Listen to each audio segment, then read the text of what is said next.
Hi there. I'm Rick. It is Tuesday, January 28th. This video is going out a little later than normal. Been kind of a crazy morning, but I wanted to talk a little bit about Jim Acosta leaving CNN. Um, the first national story that I broke that got a lot of attention was when Phil Donahue left MSNBC in 2003. And when he left or was pushed out, the network stance was basically, well, he wasn't getting the ratings that we were hoping, although his show was one of the highest rated on the network. And oh, it's just not really a good fit for us. Yeah, there was a lot of the mealy mouth executive phrases. But as I reported, and there's been a lot of reporting by other people since, the network was deathly afraid of being seen as anti-war. You got to remember it's 2003. This is when the months leading up to Iraq War and when Iraq War started. Donahue had a lot of guests on who were anti-war, and it quite honestly freaked out the network, freaked out then owners GE, and they went so far as at one point to bring in somebody who would sit in on all the meetings for the Donahue show and ensure that for every anti-war guest he had on, there were at least two or three who were sort of, no, this is a good idea. This is what we need to do. Which, looking back, two things strike you. Number one, that's insane that they would be doing that. And number two, a lot of what Donahue was arguing it turned out to be correct. And his was one of the few voices out there, particularly in the national media. And so it was sort of, I think, a turning point for cable news when you're seeing the pressure of um, just of wanting to seem like you're on the right side. This wasn't a journalism decision. No one was saying that what Donahue was doing, he was having on guests who were lying. It was just, this doesn't look good for us. And, one story that came out of that is maybe it's apocryphal. Someone from the Donahue show, actually, several people told me this, that at the time, they had gotten a call because the head of GE was out playing golf, and the person he was playing golf with was saying basically, "What's up with this anti-war guy on MSNBC?" And they got a call about that. So I bring all this up because Jim Acosta's decided he announced today that he was leaving CNN. That was pretty widely expected. There had been this reorganization at CNN. He had been doing a pretty successful daytime show, and he was being pushed into midnight. And they never really said why, but the assumption was that they were wanting to be more friendly to the Trump administration. And if you're wondering why, you have to remember that Jim Acosta was a particular thorn in Donald Trump's side during his first administration. At the time, he was a White House correspondent. He asked a lot of really tough questions in press conferences. At different times, Donald Trump would refuse to answer a question he asked, would say he was mean or rude, and accuse CNN of being, just propaganda. And while he doesn't have, he's not a perfect guy. All right, I guess that's the best way to say it. He can be a little self-important. He can kind of get down some paths that I wouldn't necessarily go. But his daytime show, he was very tough. He was very fair. He's one of those people who believes that there's the truth. And there's a lot of things that can go either way. It could be this, it could be that, but there's certain things that are the truth.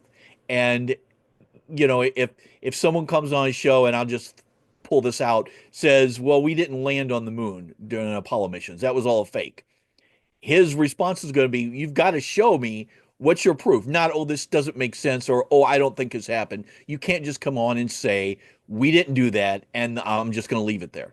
There's been some viral videos in recent weeks of different segments on a show where he's pushing back against people. And it CNN has been in recent weeks really talking about the executives, Mark Thompson in particular, about wanting to be more, quote, bipartisan, nonpartisan. He says that he wants to have conservatives at the table for the discussions on the at the network. And one example, there's a video that's been going around the last couple of days with the network has these big tables on of people's, like 8 people, which number one, is going to be an argument because you can't have an actual conversation with 8 people sitting at a table. And their sort of resident conservative guy starts talking about the Elon Musk salute, right? and he's calling it Nazi salute truthism. And one of the other guests confronts him and basically says, "Look, if that's nothing, if that salute was nothing, why don't you just sit here and do it at the table? Do it on camera, and then you'll show that it doesn't amount to anything." And he basically refused to interact and just sort of stared off into space. It got passed around a lot. Now that video gives you an idea of where CNN sees their future. That's their idea of nonpartisan, is having people on both sides yelling at each other. Because they see that as sort of viral and edgy, and that's going to make it seem as if we're not picking a side. Really, what it does is just show that they're willing to roll over for the person who's the loudest. Whatever side causes them the most trouble, that's what they're going to do. They don't seem to really have any sense of what partisan or nonpartisan is. Um, they're just looking for something that, please, can we create something that people are going to watch? Um, and Acosta, he gave sort of not a speech, but a little statement at the end of his show today. And I wanted to read this because I think it's interesting. He really didn't talk about his relationship with the network. He hasn't said anything publicly. I'm assuming probably there'll be some long Vanity Fair piece coming out in a month or two. But he said, "It is never a good time to bow down to a tyrant.